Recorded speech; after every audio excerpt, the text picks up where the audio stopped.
Oke, Assalamualaikum warahmatullahi wabarakatuh.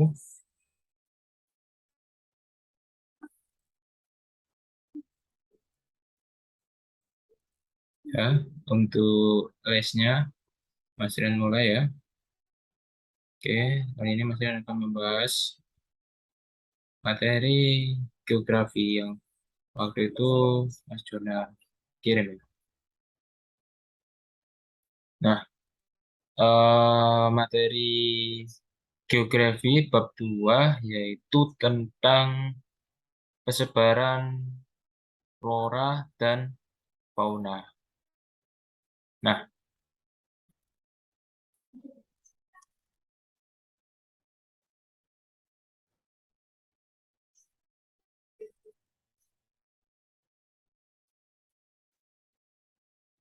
bentar.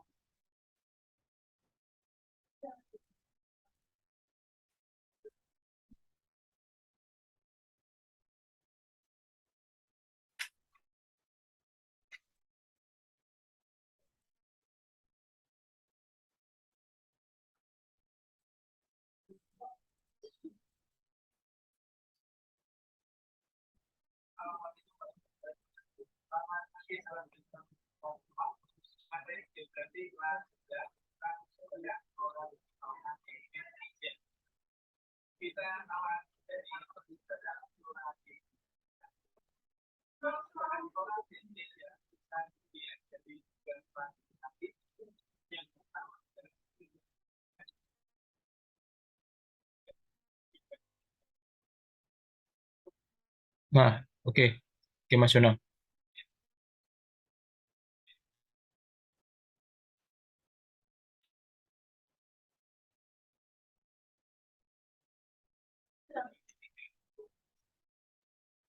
Oke, jadi persebaran flora dan fauna di Indonesia itu sebetulnya dibagi menjadi tiga ya, yaitu flora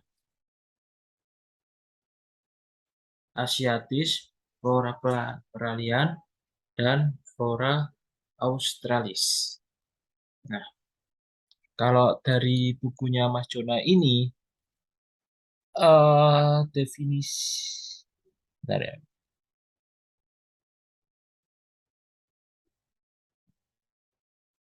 Ya, jadi ini kita langsung ke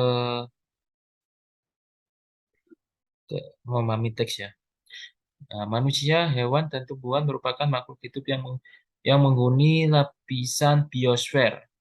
Secara etimologi, nah, lapisan biosfer itu apa sih lapisan biosfer? Masih ingat nggak? Jadi lapisan biosfer itu lapisan tipis yang mendukung kehidupan di permukaan bumi. Nah, jadi yang terbentang beberapa kilometer ke atmosfer. Sorry, nge-lag. Ya, jadi biosfer itu adalah bagian luar dari planet bumi yang mencakup udara, daratan, dan air. Yang kemungkinan kehidupan dan proses biotik itu berlangsung. Jalan. Oke, share screen lagi. Nah, setelah itu eh,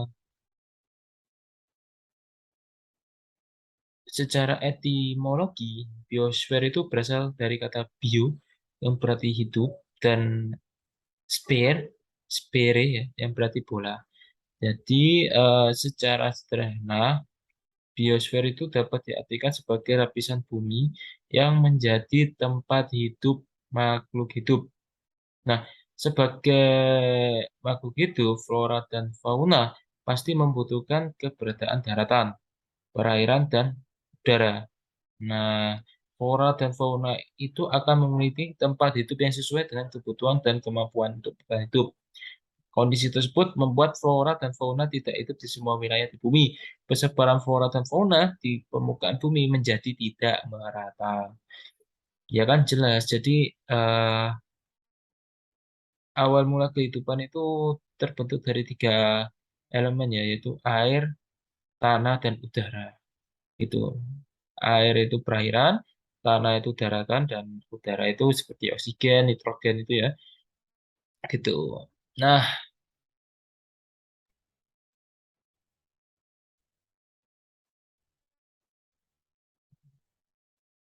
oke. Setelah itu, eh kondisi tersebut membuat flora dan fauna tidak hidup di semua tempat ya. Nah, persebaran flora dan fauna di permukaan bumi menjadi tidak merata.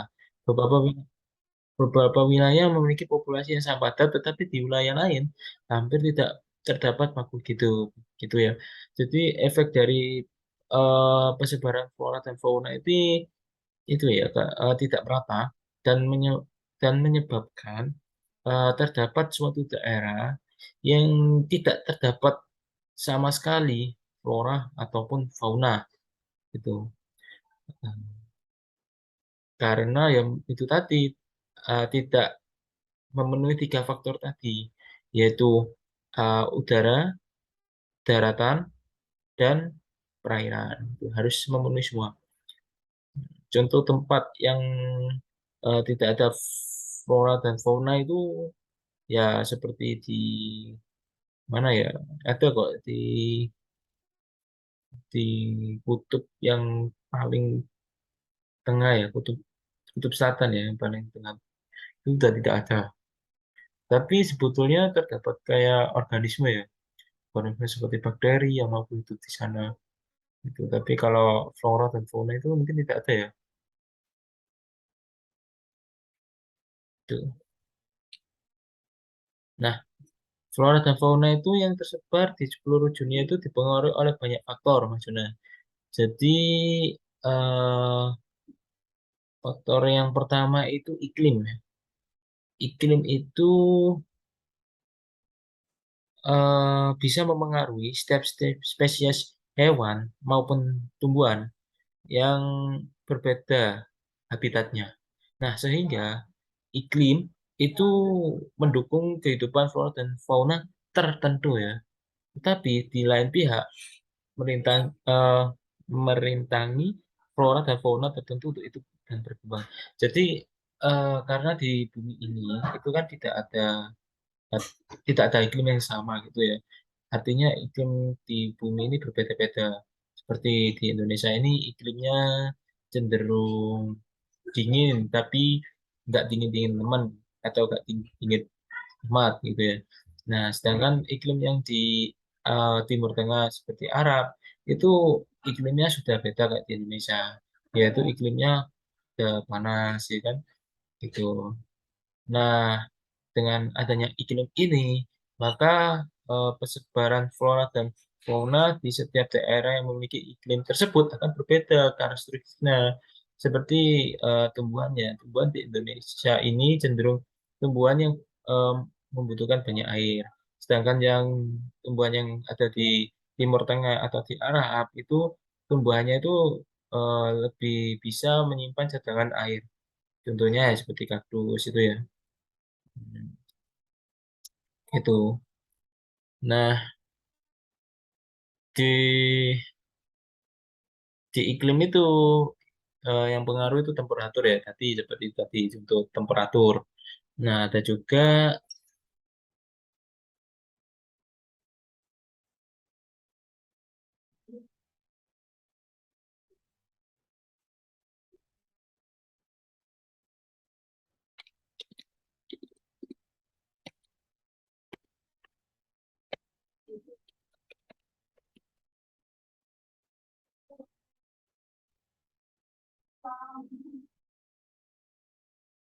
halo Mas Yona, Mas Yona. Coba saya Mas Yona eh, kangen sama suaranya Mas Yona.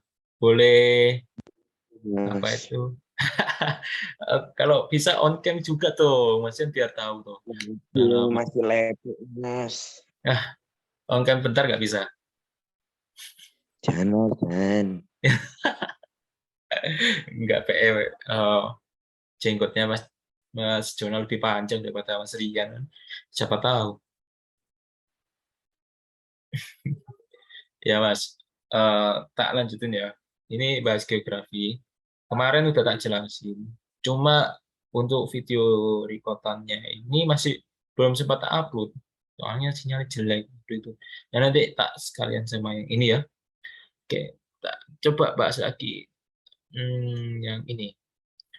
Flora dan fauna. Mana sih? Ya, tak cari ini.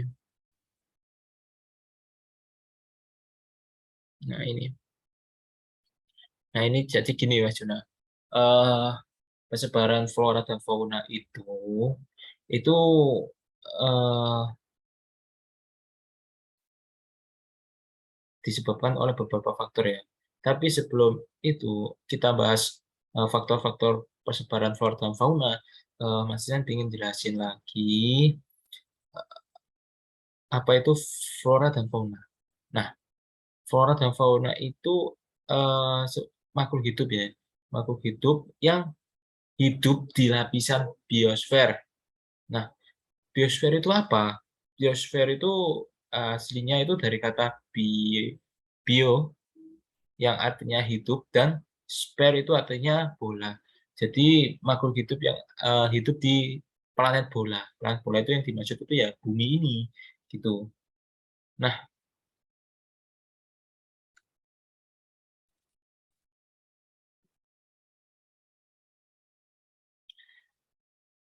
nah, oke. Tadi kan eh, fauna atau flora itu kan makhluk hidup yang tinggal di biosfer. Nah, biar makhluk hidup tersebut itu bisa hidup di biosfer ya, maka biosfer itu harus memiliki 3 elemen penting, yaitu apa? Daratan, terus setelah itu perairan dan udara. 3 komponen tersebut yang mendukung kehidupan. Nah, jadi untuk yang pertama kita bahas daratan. Daratan yang dimaksud ini eh, artinya harus ada daratan ya, tapi tidak tidak semestinya ada daratan aja. Jadi gimana ya? Daratan sama perairan itu harus lebih banyak perairan. Itu salah satu syarat untuk mendukung kehidupan yang ada di biosfer ini. Nah, kalau semisal ya, semisal daratan lebih banyak dibandingkan perairan, semisal 70 banding 30, maka planet ini cenderung suhunya itu tinggi.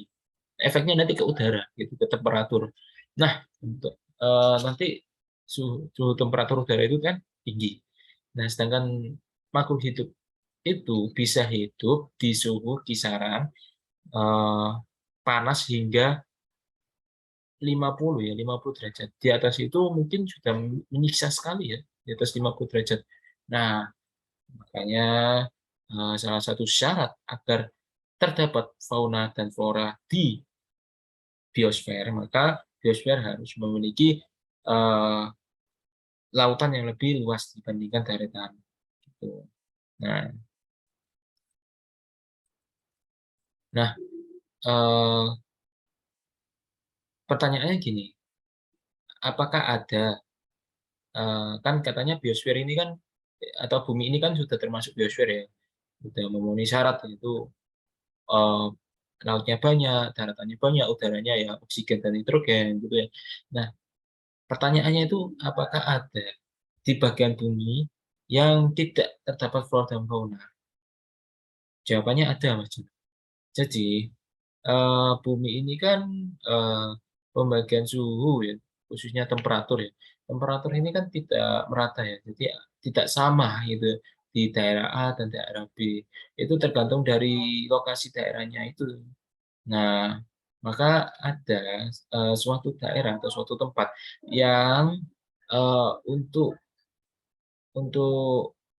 untuk kriteria atau 3 kriteria tadi itu tidak memenuhi gitu. Jadi tidak terdapat flora dan fauna di daerah tersebut gitu. Nah, eh, persebaran flora dan fauna di bumi ini sendiri ini ya itu tidak merata, Mas Jonan. Ya, karena tadi itu eh, terdapat perbedaan temperatur gitu ya. Terdapat perbedaan daratan gitu. Nah, contoh ya semisal gini. eh, di Arab ini itu kan daratannya luas ya. Maksudnya di Timur Tengah itu daratannya luas. Dan jarang sekali ada perairan gitu di sana. Artinya laut itu sangat jauh ya antara Laut Arab, Laut Hitam ya kan sama dataran di Timur Tengah tersebut itu lebih luas daratan. Nah, terus dibedakan sama Indonesia. Indonesia ini yang sebagian besar wilayahnya itu adalah laut. Coba dibandingkan. Indonesia merupakan tempat di mana jutaan flora dan fauna ini tinggal. Nah, sedangkan di Arab, apakah ada flora dan fauna? Ya ada, cuma yang bisa bertahan hidup di situasi seperti itu, gitu. Nah, di Arab itu kan situasinya panas, karena dia kan daratannya di situ, makanya panas. Nah, maka flora dan fauna yang dapat hidup di daerah tersebut harus memiliki cadangan air yang tinggi. Ya, seperti flora. Flora itu kan tumbuhan ya. Nah, apa kaktus ya contohnya.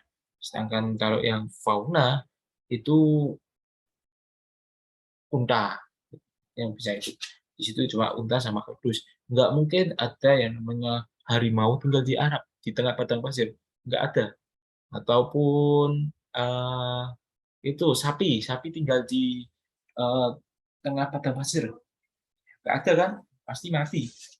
Beda kan di Indonesia. Di Indonesia sendiri kandungan air sangat banyak. Jadi banyak sekali flora dan fauna yang hidup di Indonesia. Begitu. Nah, faktor-faktor yang memengaruhi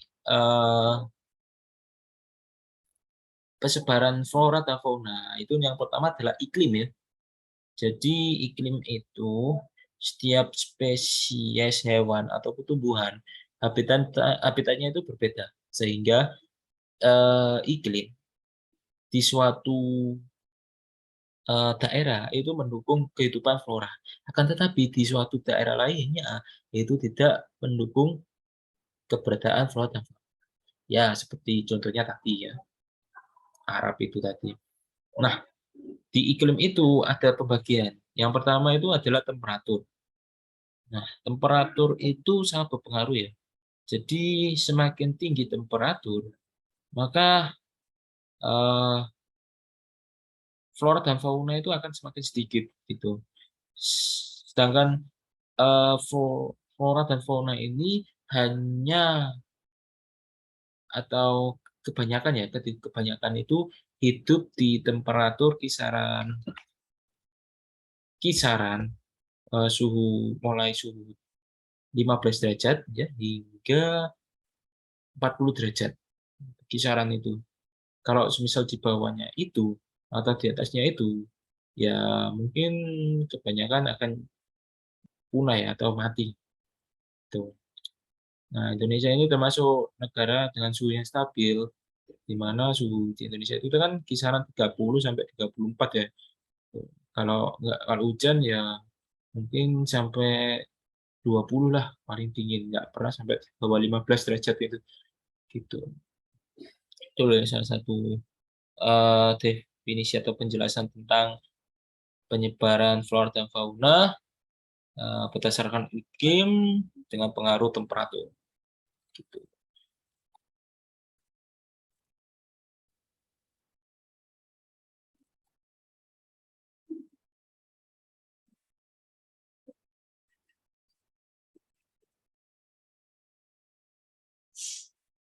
Nah, contohnya banyak sekali ya. Kalau temperatur, tentunya ya tadi kayak kaktus hidup di temperatur yang panas atau tinggi itu maka harus memiliki daun yang berduri agar mengurangi itu penguapan. Nah, berbeda sama di Indonesia, cenderung daunnya itu lebih lebar-lebar, ya kan? Nah, gitu. Ada juga burung penguin yang mampu hidup di iklim dingin karena tubuhnya dilapisi dengan bulu yang tebal gitu. Tuh. Oke, selanjutnya yang kedua ini tentang kelembapan udara. Jadi berdasarkan tingkat ya, tingkat kelembapan lingkungan habitat dunia, tumbuhan dapat dikelompokkan menjadi berikut. Jadi berdasarkan kelembapan udara itu dibagi menjadi 4, yaitu Herophyta, artinya itu tumbuhan yang sangat tahan terhadap lingkungan yang kering atau kondisi kelembapan udara yang sangat rendah. Nah, terus selanjutnya adalah Mesophyta. Mesophyta ini tumbuhan yang sangat cocok hidup di lingkungan yang lembab, contohnya ya anggrek, cendrawan gitu ya. Nah, tentunya adalah Hygrophita. Hygrophita itu tumbuhan yang cocok hidup di lingkungan yang basah, contohnya enteng gondok, teratai gitu ya. Sedangkan Tropophyta itu tumbuhan yang mampu hidup di musim kemarau dan hujan gitu. Ya, tumbuhan yang mampu hidup di daerah tropis saja. Ya, banyak ya seperti tumbuhan anggrek itu termasuk tumbuhan Tropophyta juga tuh.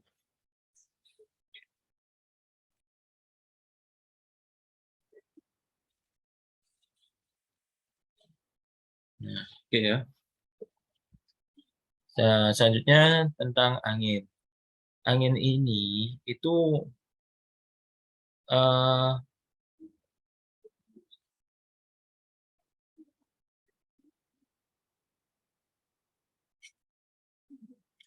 angin ini itu bisa membantu penyerbukan ya, penyerbukan tumbuhan ya. Jadi penyerbukan tumbuhan itu dibantu oleh angin anemogami dan proses penyebaran juga dibantu oleh angin anemokori. Jadi contohnya itu seperti padi, penyerbukan itu dibantu oleh angin dan mahoni juga dibantu oleh angin untuk penyebarannya. Jadi ada dua ya, penyebaran sama penyerbukan gitu. Nah, Mas Rizan ingin tanya ya, apa itu yang namanya angin anemogami? Ayo.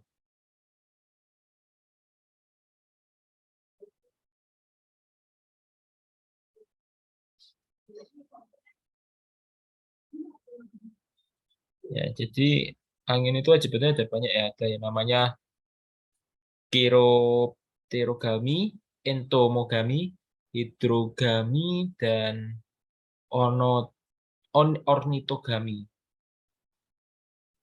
Jadi gini, penyerbukan itu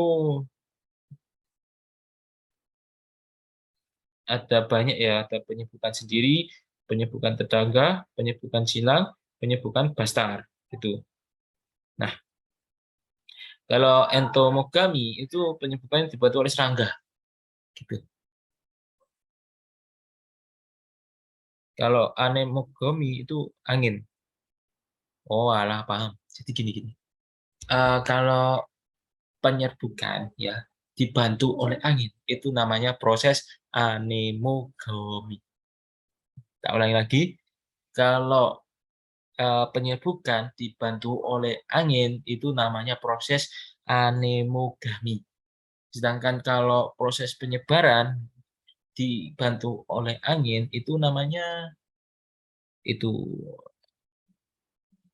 anemokori ya, anemokori.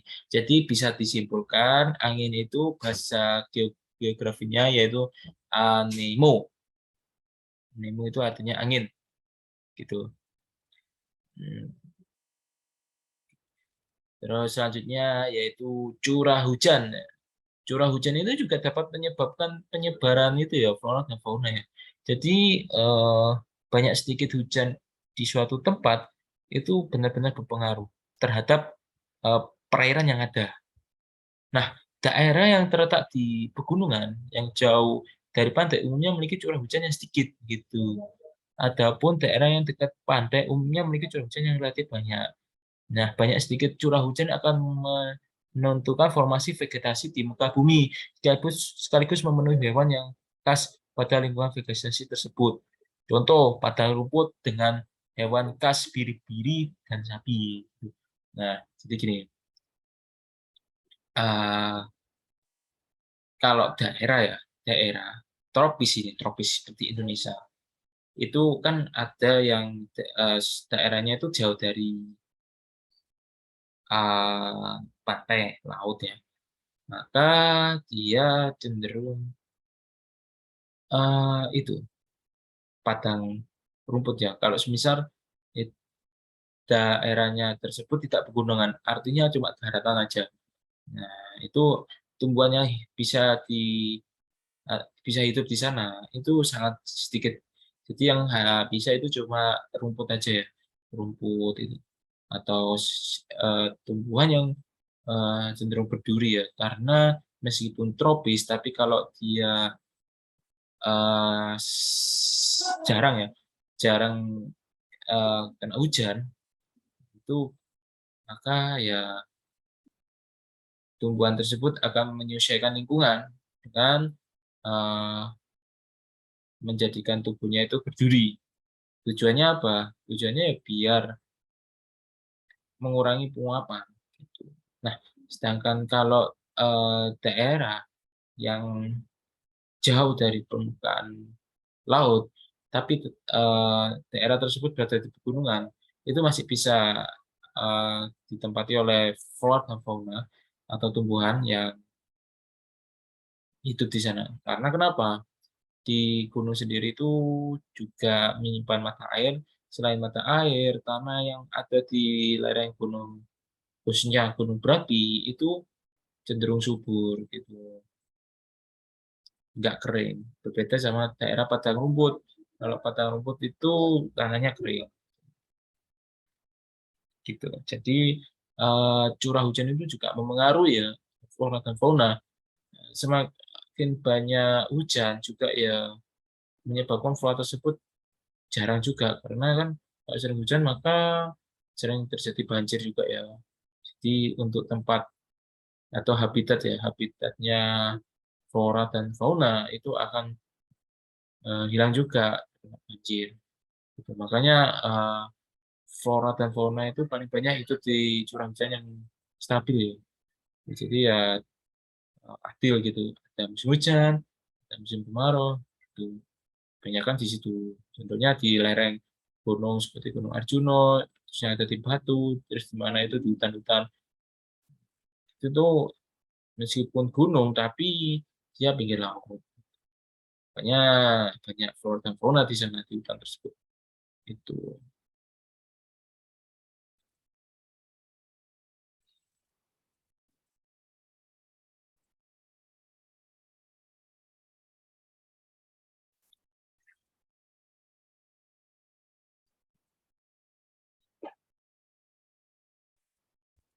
Nah, selanjutnya adalah kondisi fisik muka bumi.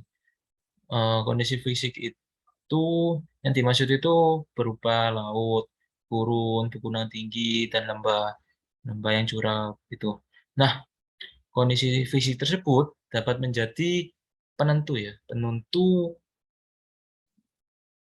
penentu dan juga perantara juga untuk perpindahan flora dan fauna gitu.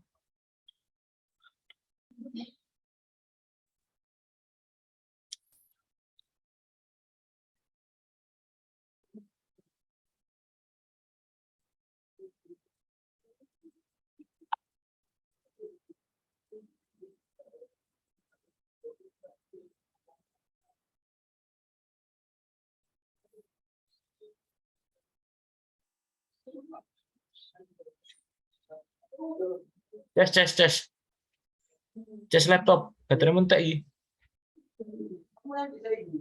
Nang Doli. Gimana, Jo? Astagfirullah, konmik lah ya aku. Nah,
Ya, maaf ya Mas Jona, tadi masih itu cas laptopnya mau habis baterainya. Oke. Hmm,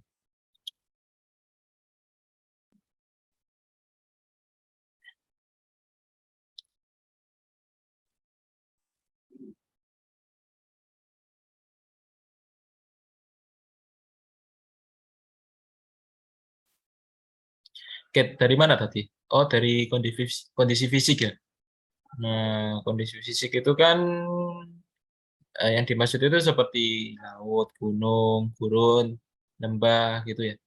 Nah, kondisi fisik tersebut itu sangat menjadi penentu ya untuk persebaran flora dan fauna gitu. Nah, untuk daerah yang cenderung tinggi itu gini sebentar. Di sini kan bahasa relief merupakan tinggi rendahnya permukaan bumi ya. Nah, relief muka bumi sangat mempengaruhi pola penyinaran matahari. Gitu. Semakin tinggi permukaan bumi, suhu udara akan semakin rendah. Relief juga mempengaruhi keberadaan flora dan fauna. Contoh, kelapa disebarkan oleh arus laut dari pegunungan Andes menghalangi migrasi gunung. Oke, paham. Jadi gini, eh kondisi fisik muka bumi ini kan bahas bentuk bumi ini ya. Jadi mulai bentuk laut, bentuk gurun, bentuk gunungan gitu ya. Nah, bentuk ini nih bisa memengaruhi penyebaran flora dan fauna gitu. Jadi contohnya ini eh, ada ya di namanya di Pegunungan Andes. Itu kan terdapat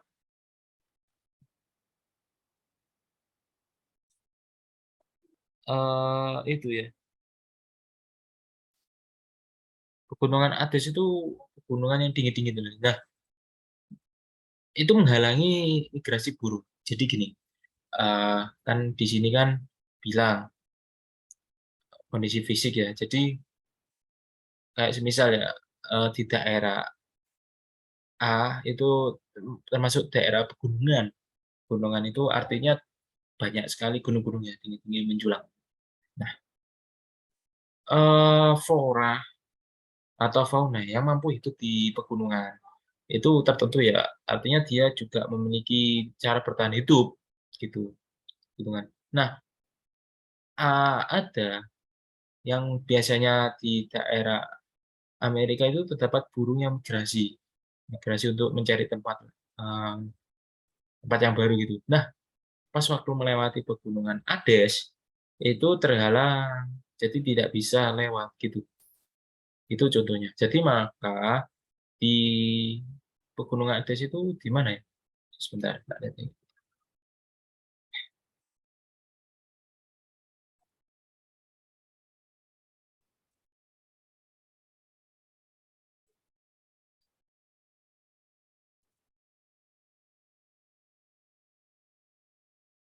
Nah, pegunungan Andes itu ada di Amerika, di mana banyak sekali gunung ya.